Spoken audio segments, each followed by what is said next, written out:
Southern Christian Leadership Foundation.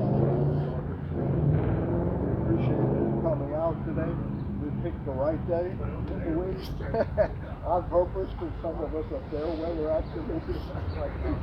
But thanks for coming. We'll get started. I'll give a brief introduction and then I'll introduce the other speakers. And just so to clarify, this is not a rally, it's a press conference.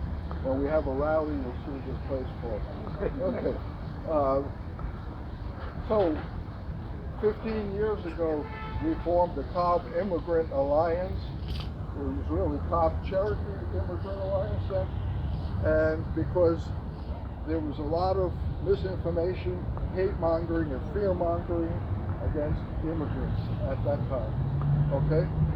And we converted Cobb County into one of the most unwelcome places for migrants, most documented and undocumented, to one of the most welcoming in the country. Okay? And we worked hard at that.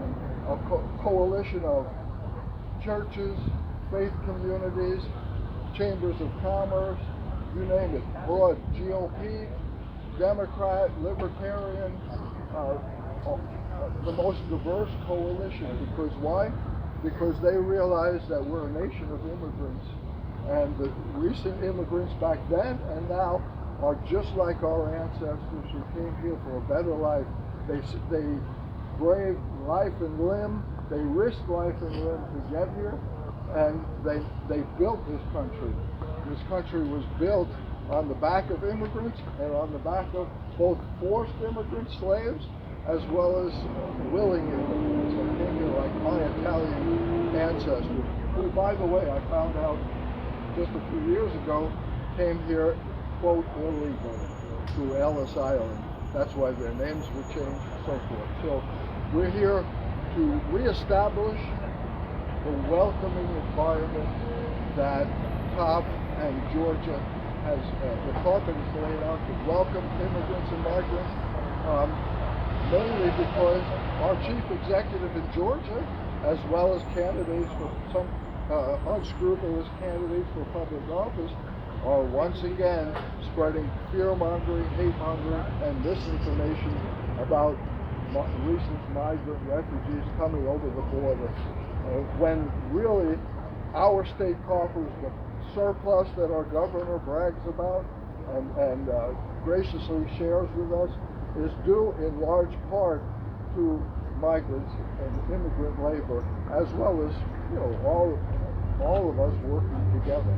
So we're one community, and we want to again establish this welcoming environment. We want to put the word out there to our immigrant brothers and sisters, migrant refugees, that we welcome you, and if anybody is attacking you, anybody is making it hard for you to be here, you contact us and we've got your back, okay? And we will share the correct information. In our open letter that we sent to the governor, we listed some of the correct information about the recent migrants, okay? And we're happy to answer questions about those. You've got copies of that letter. Thank you. So without further ado, I'm going to introduce some of our coalition members and speakers today. First, we'll have Dr. Ben, President of Cobb chapter of the SCLC. Yeah, thank you very much, and certainly want to extend my appreciation to the members of the press who still find it of interest to come out in the streets with us as we share with you both good news and bad news with respect to dynamics in Cobb County and in the nation. I'm conflicted now, knowing that this weekend was the 59th anniversary, the march from Selma to Montgomery, led by none other than Dr. King. That still there is that underbelly that has not been decimated yet, that finds reason and strength to raise its ugly head. So when I think about the celebration of 59 years ago, and then in my own state, the leader of the state, namely our governor, has positioned himself to be on the front line of really behaving in a manner that is, to be candid, an embarrassment to our state. A state that for years has grown its wealth largely on the backs of immigrants. For years, they have been here working this agricultural state and culling the products that can be exchanged for money, currency upon which the state depends. It is not only disrespectful, but it is absolutely deplorable that he would be in the mix of an increasing number of political leaders who does not recognize that and have simply taken a crane and pulled down that woman who sits in the Bay of Manhattan, Lady Liberty, who in fact is the historic symbol of what this country is supposed to be. So SCLC, Dr. King's organization, will do all that it can to make sure that those doors, those floodgates, don't open up here in the state of Georgia. We'll also be attending the national movement. That is important, and if anyone who hears my voice takes anything away, I would simply want this: in Cobb County, in Georgia, and in the nation, there is no place hate-mongering, fear-mongering, intimidation of those people who, in fact, like many of our ancestors, came in here through Palestine. Thank you so much. Thank you, Dr. Ben. Now, we're going to have a representative of the law enforcement, of the Sheriff's Department, because all law enforcement agencies will tell you, and thankfully I've seen on some of your reports regarding the tragic murder at UGA of the young student there. I've seen your interviews of the law enforcement professionals who said that do not blame the migrant or Hispanic community, because the communities where undocumented immigrants live are the safest communities in America. That's the research that it shows. So we have, thankfully, our Sheriff Owens has sent a representative, Mr. Carlos Garcia, to share a message of hope and love. Thank you. First off, my name is Carlos Garcia, and I am a member of the Cobb County Sheriff's Office, Hispanic Outreach for the Latino community here in Cobb County. And I am an immigrant and American by choice. I'm proudly to serve my community here in Cobb County. And this is it's been a long time since the Sheriff's Office and law enforcement agencies throughout Cobb, we've been working really hard to build trust and transparency among communities, especially immigrants and Latino and Hispanics community here in Cobb County. We don't want this. We don't want history to repeat itself. We all of us want to live in a safe and secure community. But when we marginalize specific individuals for their legal status, we create an issue for everybody. Regardless, you're a citizen, American, immigrant, it don't matter. It's a public safety issue. But this is the reason that I'm here, not just speaking on behalf of the Cobb County Sheriff's Office and Sheriff Pertone, but I'm also here speaking on behalf of the Latino Hispanic community, residents of Cobb County. And one of the messages that we want to deliver today, working for the law enforcement agency, is that please do not be afraid, especially if you are a victim of a crime. Please come forward. We would like to hear from you. If you are a victim of domestic violence or any type of crime, we're still going to serve everybody regardless of their immigration status. Thank you. Thank you, Carlos. Appreciate it. Now we're going to hear from Mr. Gabriel Sanchez, who's a candidate for public office and also a member of the Hispanic community who's directly impacted by this hate mongering and fear mongering. And I'll let him share the district he's running in, which is a very diverse one in Smyrna. Thank you. Sure. Hello everyone, my name is Gabriel Sanchez. I'm running in a Democratic primary for Georgia State House District 42, which includes Smyrna, Cumberland, and Dobbins Air Force Base. But today I want to talk about, my story and my family, because, I'm a son of Colombian immigrants. I was actually born right here in Marietta, born and raised in Georgia. And I remember as a child seeing my parents have Tennessee driver's licenses, and I always wondered why that was the case.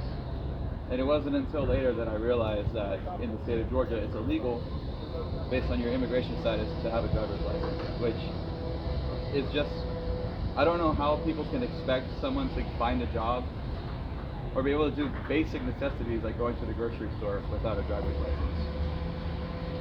Our community faces so many hardships and so many obstacles already just by being immigrants on its own. And the fact that the state of Georgia and this country goes further than that to continue to marginalize our communities is just so sad to me, because our community gives so much to the state and to this country. The food you eat, the new house you move into that was built in the last few decades, that's our community. You wouldn't have that without us. And I just feel like, taking advantage of a tragedy that happened in UGA like this and using it to push such a racist, anti-immigrant agenda is so disgusting, and it has no place here in this state. We need to have representation that truly represents our communities and understands the human value of people in our communities. And, I just really want the lies to stop. The lies that the immigrants cause crime. It's a complete and utter lie. Instead of lying, we should be trying to look for solutions to this problem to make sure that every single person in Georgia has equal rights under the law, regardless of their status, regardless of their race, their gender, their sexuality. That's what we should be fighting for. And honestly, the only thing I can think of the reason they're doing this is because it's a distraction. It's a distraction from the failures of the state of Georgia to really talk about and solve the economic issues that our people are facing, both in the immigrant community, but also in all communities. It's not immigrants' fault that your housing prices are going up. It's because of corporations and huge landlords coming in, buying up all the property and making it unattainable for regular people. It's not immigrants' fault that healthcare is so poor in this state and it's cost so much. It's because of big pharma insurance companies. It is not immigrants' fault that you're paid a low wage or don't have access to healthcare or, can't form a union because the corporations don't want you to do that. And in fact, many big corporations have been illegally trafficking people into this country in order to exploit their labor. So we need to stop letting them distract and divide us, and instead us come together to fight for the issues that we all care about.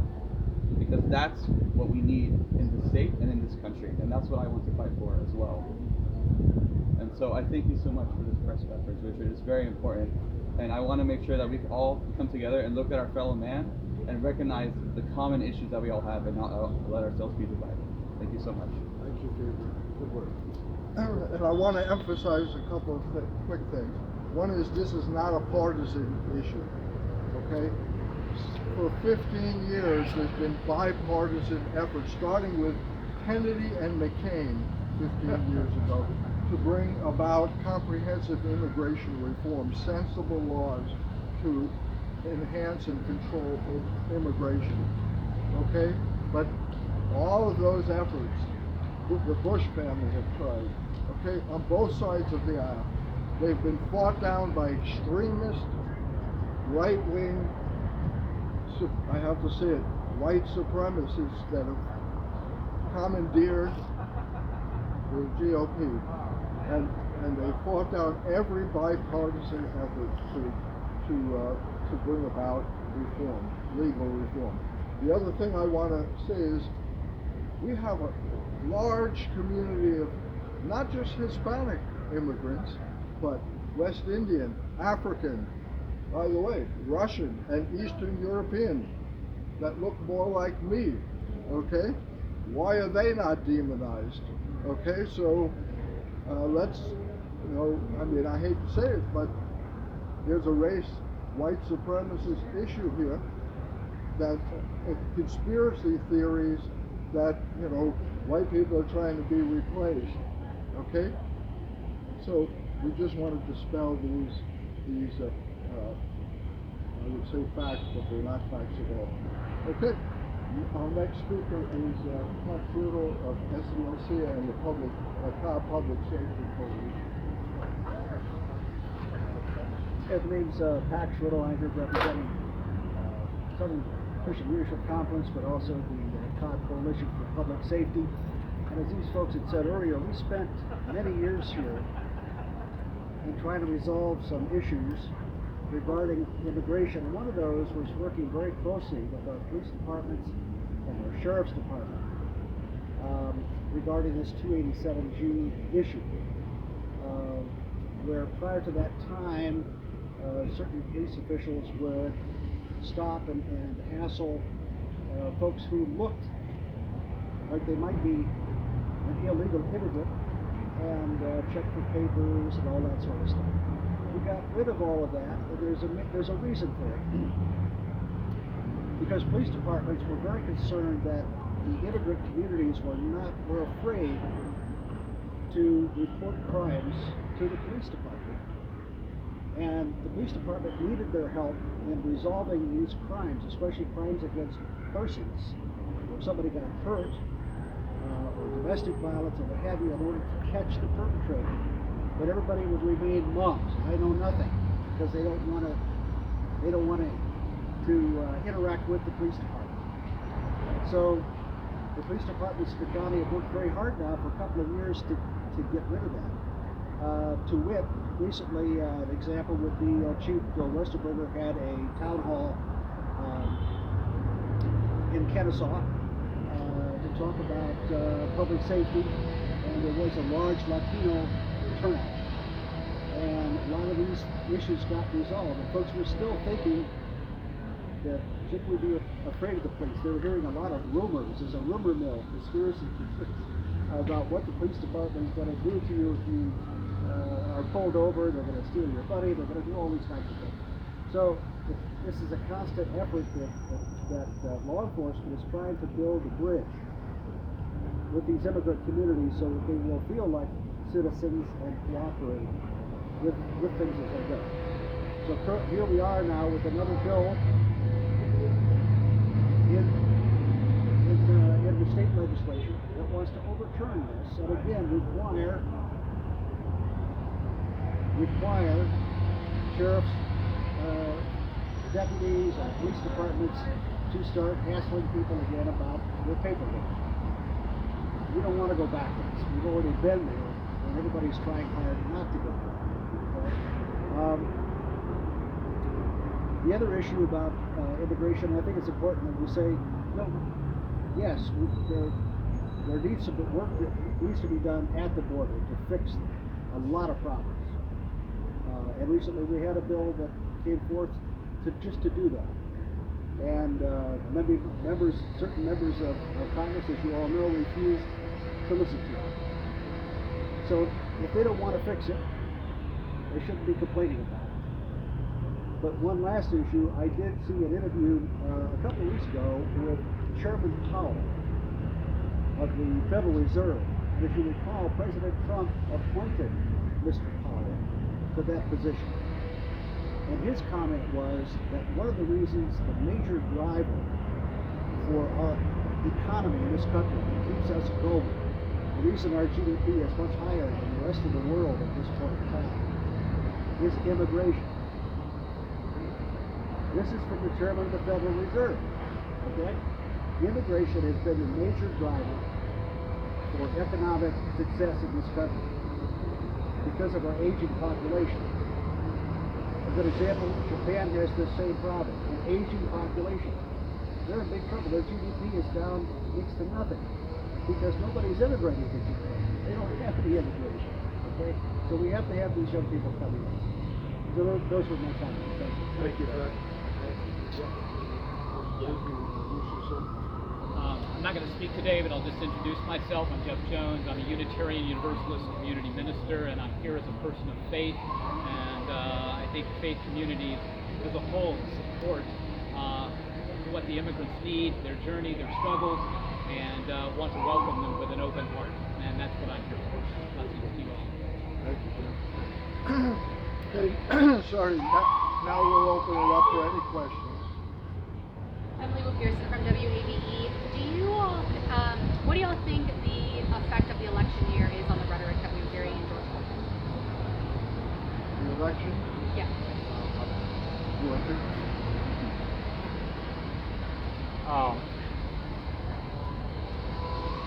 I'm glad you raised that question, because behind the question is always really the driver. Bashing immigrants now, bashing descendants of slaves in earlier times, okay? In other words, finding some net around which the tag can be put. Hold on it, you are the problem, is a tried and unfortunately true approach to keeping people divided. My sense is we're in an election cycle where, from where I sit, there is a major transition on its way in 2024. A major transition. And I think that politicians know that, and they are pulling out everything they can to prevent that from coming into reality. Thus, where is the scapegoat? Them. Okay? And them is really the rise in the political attack on this wave of immigrants. Thank you. Larry Johnson, Cobb County Courier. I was wondering if y'all have any idea or indication of how likely it is that legislation's going to pass that forces the sheriff's departments to re-implement their 287G programs. Well, speaking with the sheriff, I mean, that is something that he will have to address that when the time comes. Excuse me, my opinion is that when you pass an unjust law, whether it passes or not, but if you pass an unjust law, then it's not a law at all. As a matter of fact, somebody with better credentials than I said that, Dr. King. Okay? And so this legislature in the past, by the way, passed unjust laws, and guess what? Law enforcement refused to enforce them. District attorneys refused to enforce them.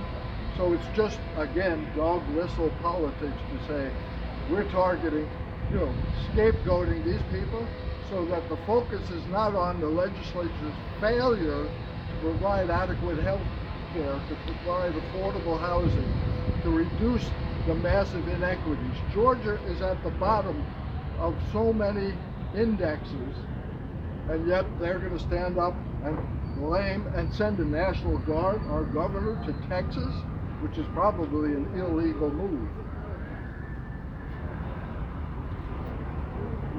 Hi, I'm Tracy with the Georgia Reporter. Can we talk about some of the potential economic strain that reinvigorating some of these 287G programs may have on local law enforcement? Can you talk about a bit of the potential economic strain that this may have on local law enforcement with these 287G programs? What would be the economic strain on the sheriff's department they have to start enforcing? Well, as it is right now, I mean, we know, most of law enforcement agencies right now are short-staffed. So if you're trying to allocate some deputies or officers to enforce immigration laws, obviously it's going to have an economical, local economical impact, and not only in the local law enforcement agencies, but also you got to remember it takes money to train law enforcement officers and to immigration officers. So that will be one of the economical impact locally, and I believe in all the law enforcement agencies, at least here in Cobb County. And besides, I want to remind everybody, this is a work of building trust and relationships within the community for many years. Law enforcement here in Cobb County and the community, we've been working so hard, and we want to keep that relationship because it works both ways for public safety. People reporting crimes, and then law enforcement officers addressing the situation, making better communities for everybody. Thank you, Carl. And not only the economic impact, but as Carl has alluded to, the public safety impact. It makes all of us less safe. I just wanted to add something to what Carlos said about regardless of what your opinion is about if somebody is here as an undocumented, what should happen to them. The point is that is not local law enforcement's job. We have a federal government that does that. It's called ICE. And their job is to deal with undocumented immigrants. Let them do their thing within their federal laws, but that is not our responsibility here in our local areas. We have to deal with the people who are here, and if there's a crime committed, we have to deal with that. And police have got to have the cooperation to solve those crimes. That's all. Thank you. And also, I want to clarify something from a legal standpoint, okay? And by the way, Rudy Giuliani, when he was mayor of New York and a district attorney, emphasized this back then. So this goes across all boundaries. Nobody, we know no human is illegal, but no one is considered legally an illegal immigrant until they've had their day in court. So you can't say that people are coming here even over the border illegally, because our refugee laws say that if you make it to America by boat, land, helicopter, however, as a refugee, you're entitled to a hearing for asylum as a refugee. That is a legal process. So don't give us this bunk about tens of thousands of illegal immigrants coming over the border. These are women and children and families that have risked life and limb to get here from countries where our foreign economic and militaristic policies have decimated their economies. So let them plead that case in our asylum and refugee courts. Mr. Palladino, you had mentioned that communities that have undocumented immigrants are some of the safest Americans live in. Can you point us to where we can find that data? Sure, I'll be happy to send it to you. I'll do it in my car. Okay, it's an FBI statistic. The Department of Homeland Security and so forth. And I'll be happy to send you references for anything, letter and so forth. By the way, back in 2000, this is not a plug for the book. It is. No, but back in 2008, I wrote a book, Welcome, Immigrant Survival Manual, with some of this research back then.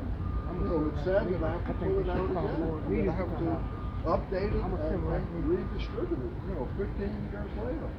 And so that's where we've just been stuck in this morass. I think we all call other people. Any other questions? Other people know that we're trying to do this. Okay, thank you all for coming. Thank you so Appreciate it. much. Thank you very much. All work together. That's what it's all about.